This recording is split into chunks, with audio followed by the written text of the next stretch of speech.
మనుషుల చేత నేను నిషేధించబడిన రాయిని, ఈ నిషేధించబడిన రాతికి నీ రూపమునిచ్చితివి.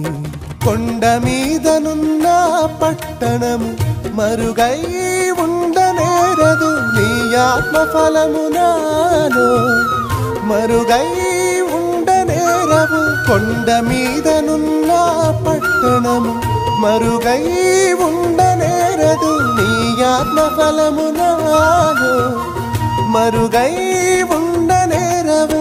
ఆత్మ ఫలములతో నిన్ను ఆరాధించదను, ప్రభువా ఆరాధింతును. ఒక పాట పాడనాయే సయ్యను తలంచుచు, ఒక మాట పలకనాయే సయ్యను స్తుతించుచు.